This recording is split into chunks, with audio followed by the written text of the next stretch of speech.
If you haven't been with us, we have been in this series called Reset, where we've just been having this conversation about how we can begin to hit the reset button on different areas of our life. Because, come on now, we've all got parts of our life that we wish that we could change, don't we?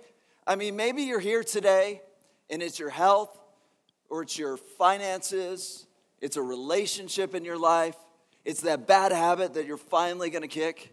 Maybe for you, you want to hit the reset button on just being more intentional with certain things in your life, doing more things. Or maybe for you, it's even your relationship with God. That we all have these areas in our life that we wish that we could change, that we wish that we could hit the reset button. And the problem is that this kind of long-term change, it's hard to do, isn't it? I mean, we're really good at doing it for maybe a couple weeks or a month or so, but eventually things happen. And eventually it's easy for us to kind of go off the rails. And so what we've been doing through this series is just having a conversation about how we can begin to successfully hit the reset button in our life. And to help us, we've been looking at the story of Nehemiah, because Nehemiah is somebody who actually did it. That Nehemiah leads the city of Jerusalem through the steps of successfully hitting the reset button in their life. And so what we've been doing through this series is just looking at this story and looking at the steps that Nehemiah takes with Jerusalem so that we can begin to understand how to apply that to our life. Now, before I get into it too much more, I feel like I need to clarify something about this series. That this series and what we're doing through this series is learning to identify the steps, the things that usually derail us when it comes to making change. Because understand something, I'm assuming something out of you. I'm assuming that if you're here today and you're trying to make change in your life and you're really taking this seriously and you're kind of using this series to help you through that process, I'm assuming that you're doing your part, that you are doing the work, right? That if you're here today and you're trying to be healthy, let's say, you're going to eat better. I'm assuming that you're maybe doing a little bit of research on diets and seeing which one fits your style a little bit more. Now, I've noticed that our leftover donuts have been decreasing, so I know it's been about 3 weeks, and some of us are giving up on those diets, but it's okay. You can dive right back into it. But I'm assuming that you're kind of researching some of that stuff. Or if you're here today and you're working on a relationship, I'm assuming that you're making an effort with that. I'm assuming that you're trying to get in touch with that person so that you can begin the process of healing there and start some conversations. You see, the problem is that our time here on Sunday morning, we're actually pretty limited, aren't we? Like, there's a lot of things that we can't talk about. For example, we don't have the freedom here on Sunday morning to talk about every single one of the things that we're trying to change in our life, do we? I mean, there's just too many of us that we don't have the time, we don't have the freedom to do that. And in fact, this is why small groups are so important. You hear me talk about this all the time. And the reason I talk about it all the time is because it really is that important. That we don't have the freedom here to talk about some of the details of what God is doing in your life. But in your small groups, there you have that opportunity. And it's just so important that you get connected with a small group, because there you can just go a little bit deeper in what God is doing specifically in your life. But here we're a little bit limited.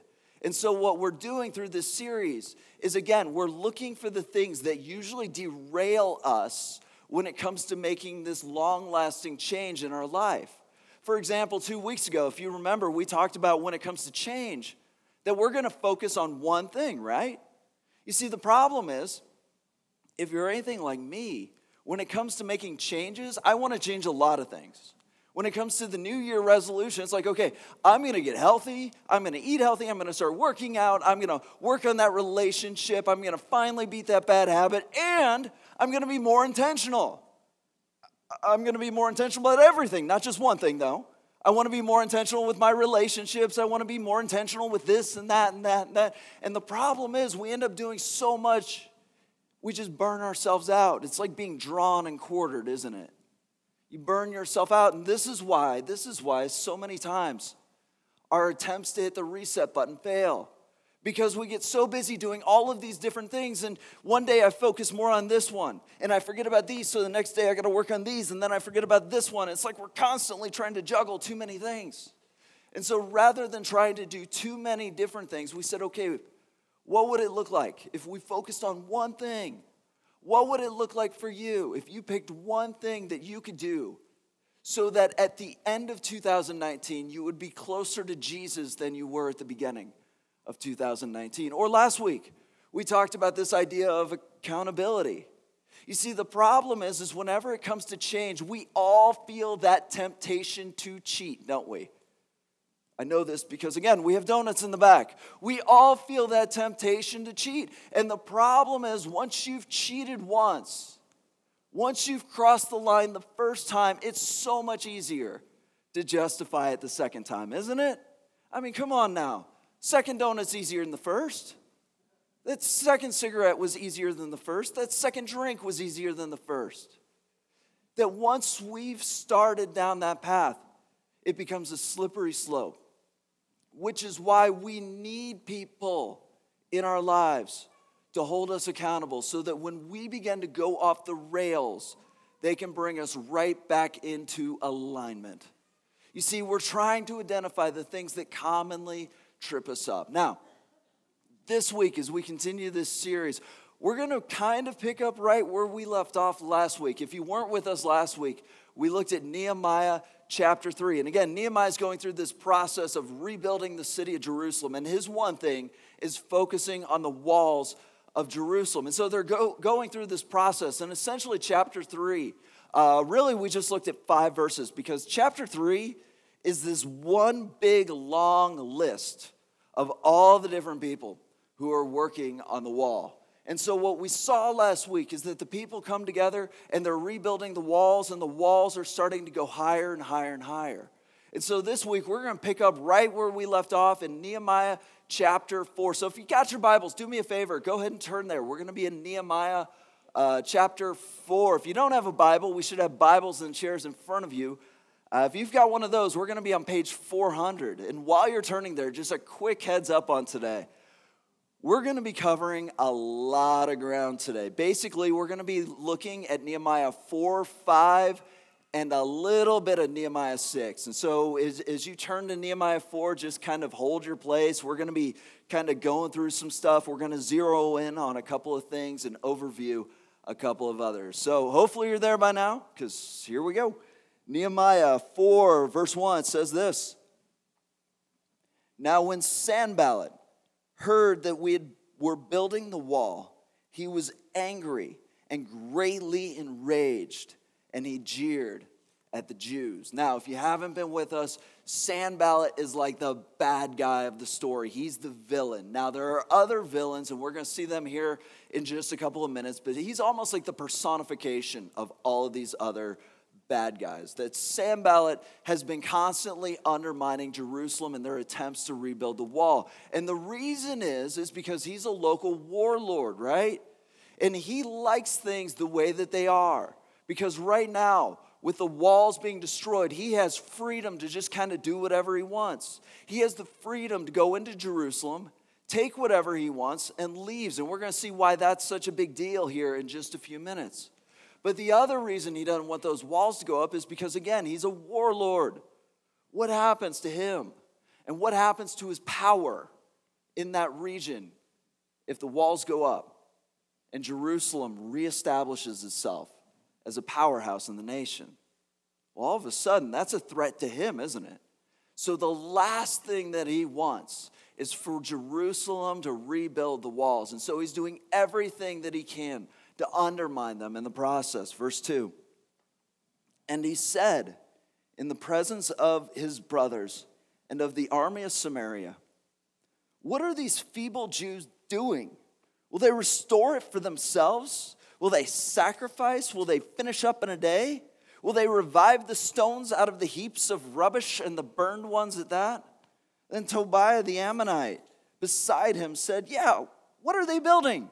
If a fox goes up there, he will break down their stone walls. And so essentially what happens is they begin to sort of verbally attack and verbally just kind of demean the people of Jerusalem. You know, one of the things that's interesting when it comes to making change in our life, and this is something that I don't think any of us really expect to happen, that when we decide we're going to change something, this is something that isn't on the radar for most of us, if not all of us. But isn't it interesting when you decide to change something about your life, how there's always somebody who doesn't like it? There's always somebody who tries to undermine you. They say these sort of demeaning things about you. Have you ever had that happen? Oh, you're going to try to change? You're going on a diet? You really think you can do that? You really? Like, they try to undermine you. And the idea is they want to sort of take away your motivation. They want to make you to begin to doubt yourself. See, this is one of those unintended consequences when it comes to change. That whenever you begin to change, whether you realize it or not, one of the things that happens is you begin to raise the bar, don't you?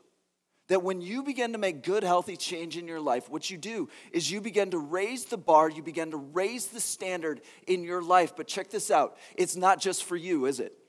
Because the reality is that your life is on display for the people around you. By the way, this is why it's so important for us when we claim to be followers of Jesus, that we actually live as followers of Jesus.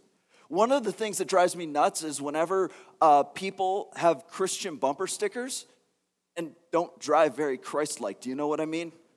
You ever been cut off with somebody who had a Jesus fish on his car? It's like, what's wrong with you? You should know better more than anybody. Drives me nuts that our life is on display. And so when we begin to make healthy change in our life, we raise the bar, not just in our life, but for other people. And whenever this happens, one of the things that I've noticed is that people usually respond in one of two ways. You see, on the one hand, they get motivated. They get inspired. They say things like, well, if they can change, I can change. That if they can do it, maybe I can do it too. And they begin to raise the standard in their own life. On the other hand, they see that you are raising the bar, that you're raising the standard, and what it does is they feel like it puts a spotlight on their own inadequacies, their own shortcomings. And rather than trying to raise the bar and strive for more, it's just so much easier to try to bring you down to their level. After all, haters gotta hate, right? It's so much easier to try to bring you down, and so they begin to say things and do things to bring you down here so that they don't have to look at their own shortcomings and their own problems. When it comes to change, one of the things that we need to understand is that there are going to be people outside the walls who don't like it. People who don't want to see that change happen in your life. By the way, notice the way that Nehemiah responds to this. I love this.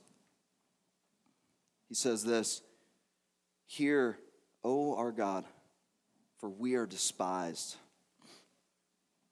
Turn back their taunt on their own heads, and give them up to be plundered in a land where they are captives. Do not cover their guilt, and let not their sin be blotted out from your sight, for they have provoked you to anger in the presence of the builders." I love this because Nehemiah, in the midst of all of this, he stops and he prays. We talked about this a couple of weeks ago. This is so important. The reason why Nehemiah stops and the reason why he prays is because Nehemiah understands something. And again, this is one of those things that as followers of Jesus, we desperately need to understand. You see, what Nehemiah understands is that there are some things in life that are beyond your control. Nehemiah can't handle, he can't control the way that Sanballat responds. He can't control what he says, can he? But he can. He can pray to the one who is in control. See, a lot of times, I think we tend to devalue prayer. We don't always see it as powerful. We don't always recognize the things that God can do when we stop and we pray and we ask for help. And one of the things that's interesting as I've been through my years of ministry, is that whenever I begin to intentionally pray about something, all of a sudden I begin to see God move in ways that I've never seen before. And one of the reasons why I'm so excited about Vision Sunday on the 10th is because I'm starting to see that pattern again. And I'm telling you, God is about to do incredible things here at Redeemer, and we better just buckle up and be ready.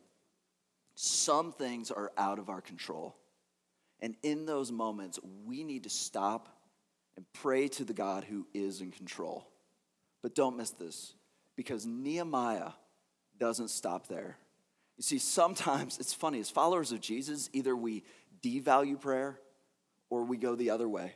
And we say, okay, I prayed, God's going to handle it, and then we just kind of sit back and wait, right? It's like ordering a pizza. We're waiting for God to just kind of deliver all of the stuff. But notice what Nehemiah does next. It says this, so we built the wall. And the wall was joined together to half its height. Check this out. At this point, it's halfway built. For the people had a mind to work. You see, what Nehemiah understands is that there are some things that are outside of his control. And for those things, I'm going to pray. And I'm going to go to God because I know he's got this. But there are some things that I can control. For example, for Nehemiah, I can't control what Sanballat says, but I can do the work that God's called me to do. And that's what he does. He understands that there's something that he can do, that God has given him this mission. God has given him this purpose that you are to build the wall. And so he's like, okay, look, I can't handle Sanballat. I can't deal with him. Like, I can't control him, but I can control how I respond to it. And so he goes right back to work on the wall. And against all odds, the wall continues to go higher and higher and higher. Now, obviously, Sanballat doesn't like that. And in fact, notice what happens next. Verse 7 says this, but when Sanballat and Tobiah and the Arabs and the Ammonites and the Ashdodites heard that the repairing of the walls of Jerusalem was going forward and that the breaches were beginning to be closed, they were very angry. One of the things that's interesting about this story, I don't know if you notice this, but if you read it, one of the things that you see is that the list of enemies kind of keeps growing. Did you catch that? When we first started this a couple of weeks ago, it was Sanballat and Tobiah. And then a little bit later, it was Sanballat, Tobiah, and Geshem, the Arab. And then we get here, and it's Sanballat and Tobias, and not just Geshem, but all the Arabs, and then all the Ammonites, and then all the Ashdodites. And I'm like, who are the Ashdodites? Like, where are these people coming from? That as God continues to do this work in and through the life of Nehemiah, the more and the more people are beginning to realize that this is a problem, that this is a threat to them, that the enemy list keeps growing, and yet no matter what happens, again, the walls keep going up. But there's this escalation that begins to happen here. And in fact, notice what it says next in verse 8. And they all plotted together to come and fight against Jerusalem and cause confusion in it. And that's exactly what happened.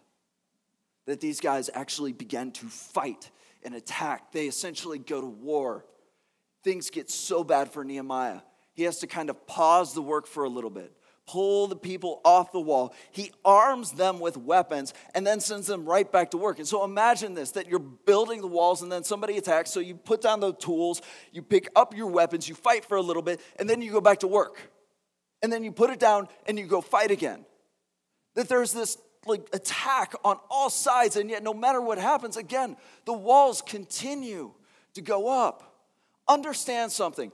When it comes to change in your life, there are going to be attacks from outside your walls. But it doesn't stop there. Because as we go forward into chapter 5, we see something kind of interesting happening. Look at this. Verse 5, now there arose a great outcry of the people. Who are the people here? Jerusalem, right? Help me out. It says this, there was a great outcry of the people and their wives against who? Their Jewish brothers. Verse 2, for there were those who said, with our sons and our daughters we are many, so let us get grain, that we may keep alive. Because one of the things that we need to survive is food, right?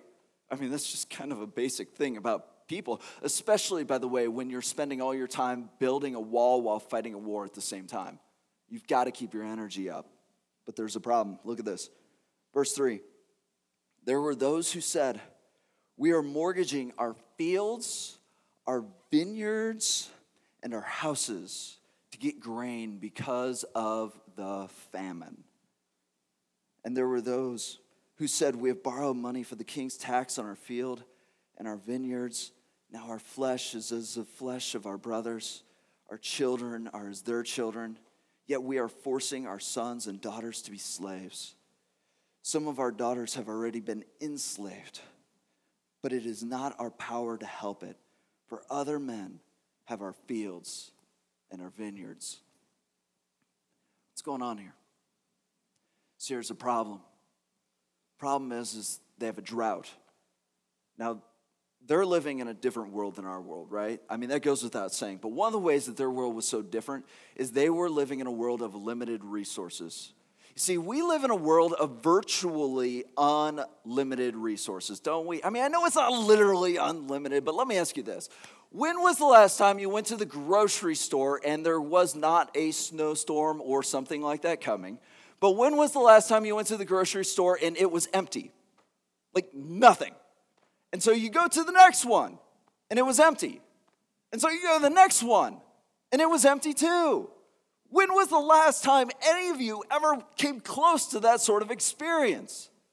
We don't, right?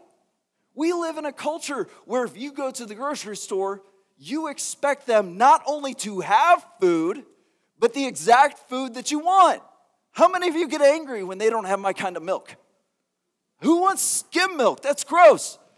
Give me 2% at least, right? If they don't have exactly what we want, when we want it, we're getting angry because we live in a world of virtually unlimited resources, which means if we talk about somebody who's poor, what that means is they don't have the finances to get what they need.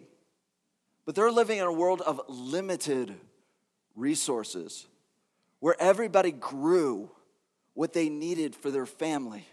And of course, they would do a little bit extra because remember, in the Torah, you're supposed to leave the corners of your field for the poor in your land.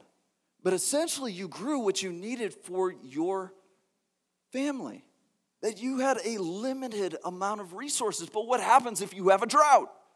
Well, those limited resources get a lot more limited, right? It goes from here to here. But remember, Sanballat is coming in and taking whatever he wants. In a world of limited resources, where there's a drought in the land, what do you think is the most important resource he would take? It's the food, right? You guys have seen The Walking Dead. Come on now. First thing they go for is the food, right? It's a limited resource. It's invaluable. Those limited resources that family grew, that was limited by the drought, has been limited by Sanballat.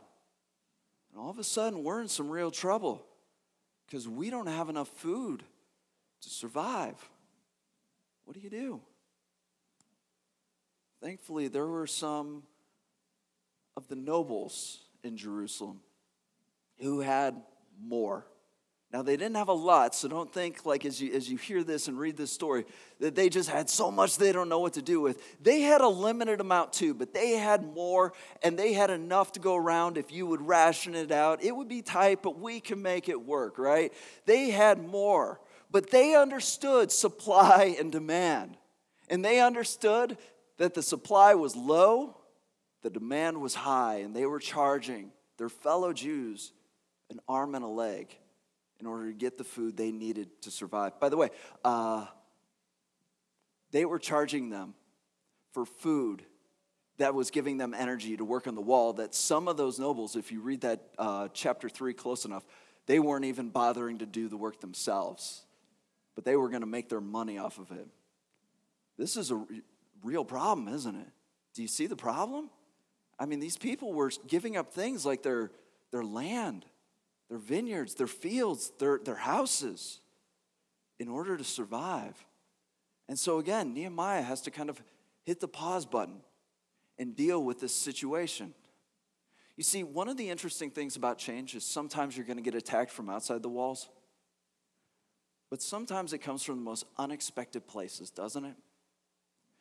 You ever been blindsided whenever you're trying to make a good change? Like, not all change is healthy, right? Like, we can make bad change. But have you ever had one of those moments where you're trying to make a good change in your life? You're trying to turn things around. You're trying to get your finances in order, your health. You're trying to walk closer to Jesus. You're making healthy change in your life. And all of a sudden, somebody who should be supporting you, somebody who should have your back, maybe for you, it's a friend or a family member, decides they don't have your back. They begin to say these things against you, meant to create doubt in your life. And what's worse is sometimes we're our own worst enemy, aren't we? Can we be honest? How many of us have those voices in our head? I know. We're not supposed to have voices in our head, but can we be transparent? We all have those voices in our head, right? Those voices in our head that are speaking into our life, that are shaping and forming us. Have you ever had the voices in your head, whenever it comes to change, say, you can't do this? Who do you think you are? You're always going to be this. See, sometimes the opposition comes from outside the wall. And we don't always expect it, but let's be honest. If we're going to get opposition, that doesn't surprise us. What surprises us is when we get it from the people who should love us, the people who should support us, even when it comes from ourselves. There are going to be times in your life when it comes to change, you're going to face outside opposition and opposition from inside the walls. And the question is what do we do when we face this opposition? And what's amazing about this story is we look at Nehemiah, he faced all of it. He had to deal with the outside opposition. He had to deal with this inside opposition, take time and work this out. And the question that we need to ask ourselves, how did he do it? How was he able to overcome these challenges and these obstacles? Because as life threw things at him one at a time, he just kind of keeps rolling with it, doesn't he? Like, how does he do this? And to help us, I want to look at Nehemiah chapter 6. Hopefully you're there. Nehemiah 6, we're just going to look at a couple more verses. It says this, that when Sanballat and Tobiah and Geshem the Arab and the rest of our enemies, because at this point there's so many, we're just going to lump them together. And the rest of our enemies heard that I had built the wall and there was no breach left in it. Although up to that time, I had not set up the doors in the gates. By the way, the city gates were about 400 or 500 pounds each. They were massive. Verse 2, Sanballat and Geshem sent to me, saying, come, let us meet together at Hakkapurim in the plain of Ono. Hey, let's get together. I mean, why are we fighting, right? Like, we shouldn't be fighting. We can make this work. Like, we can have a compromise. We can turn this into a win-win situation.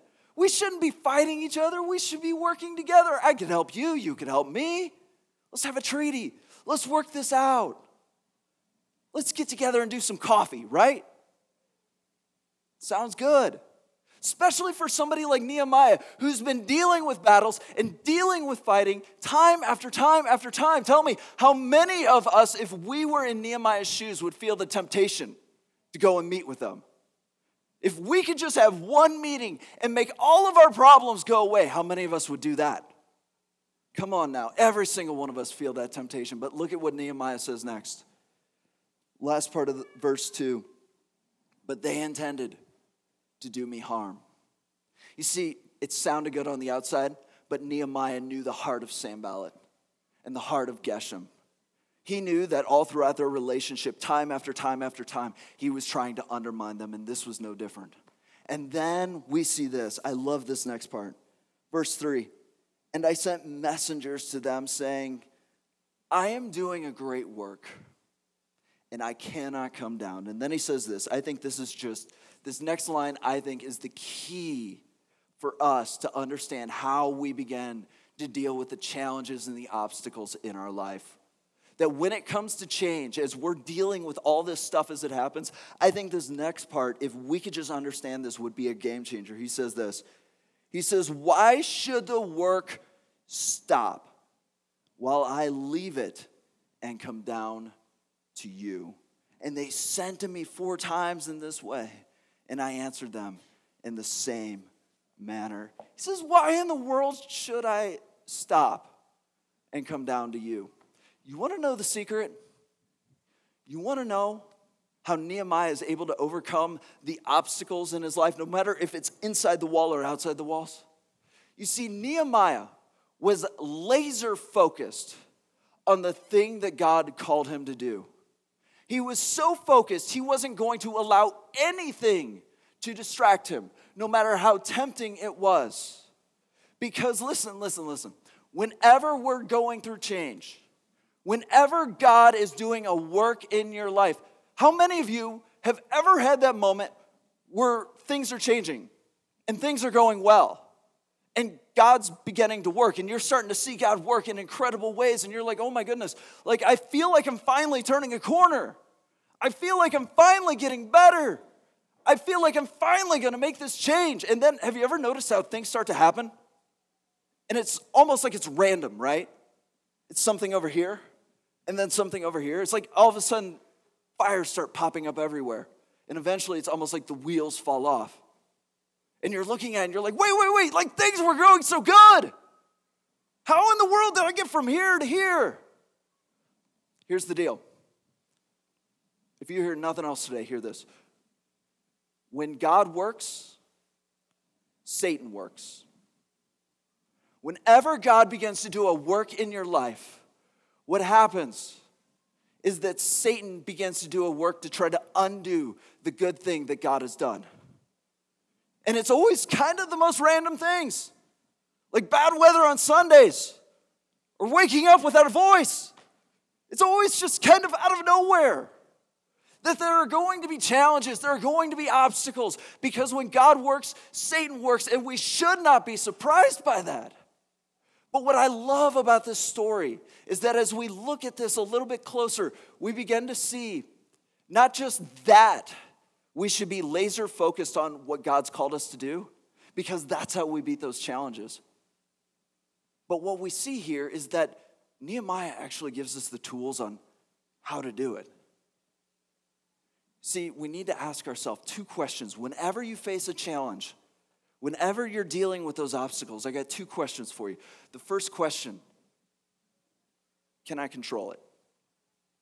Can I control this thing that's happening to me? Because again, with him and Sanballat, he couldn't control it. He couldn't control whatever Sanballat said. He just kind of had to deal with the consequences. And again, whenever you find yourself in that moment where you cannot control it, you go to the one who can. That's when you get serious about prayer. And when Jesus talks about prayer, one of the things I want you to notice is that he doesn't say pray once and, well, God knows it, I'm going to leave it alone. How many of you have ever done that? Anybody else? Like you pray once, it's like, well, God knows my needs. I'm not going to bug him, right? I think sometimes we have conversations with our family members, our spouse like this. Well, I told him to take out the trash. I told him once, he knows. You ever do that with God? I prayed once, he knows. No. When Jesus says pray, what does he say? Pray and pray and pray. Whenever we talk about how Jesus teaches his disciples to pray, we always talk about the Lord's Prayer. But how many of us remember the teaching of the persistent widow? Go time and time and time again, because when things are out of control, you go to the one who is in control. But sometimes you do have a level of control, don't you? Which means the second question that we should ask is, should I do something about this? See, just because you can do something doesn't mean you should. And the way that we know whether or not we should do something about whatever that challenge or obstacle is by asking ourselves the question, is this part of the mission that God has given me? That's how we stay laser focused. We ask ourselves the question, is this directly related to the challenge, the purpose that God has given me? For Nehemiah, he could have felt that temptation to go talk with Sanballat and Tobiah. And in fact, he could have rationalized that that was part of his mission, right? That with one conversation, we could have taken all those problems away. But he understood that his mission wasn't to have a conversation with them. His purpose, the thing that God told him to do, was to build a wall. And he was going to do that, and only that, with all his heart and with all his soul. And because he did that, the walls went higher until they were finished. Can you imagine? Imagine what it would be like as you're trying to change, to kind of run the challenges and the obstacles, because again, they're going to happen. When God works, Satan works. It's a part of life. But as you begin to run the obstacles through the litmus test of questions, is this something beyond my control? Is this something that is directly connected to what God has called me to do? What you're going to begin to see, I'm telling you, is that God is going to work in a big way. The problems aren't going to go away. They're always going to be there. There's always going to be challenges. And in fact, I'm just going to be honest, they might even get worse. They might get harder, because when God works, Satan works. God works double time, Satan works double time. But as you begin to be faithful to God, as you stay laser focused on the thing that God's called you to do, you are going to see him move in ways that you've never seen before. And all of a sudden, you're going to be seeing real change in your life. Let me pray for us.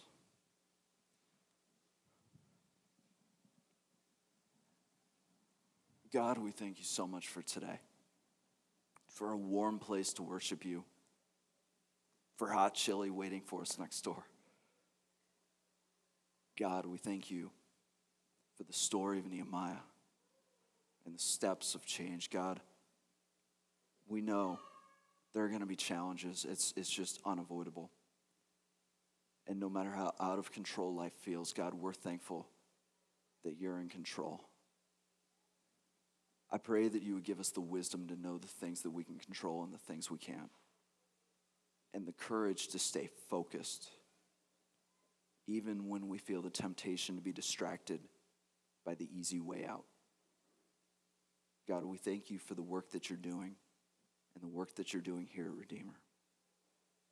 God, I pray that you would show us your faithfulness in dealing with the challenges. God, we thank you for today. In Jesus' name we pray. Amen.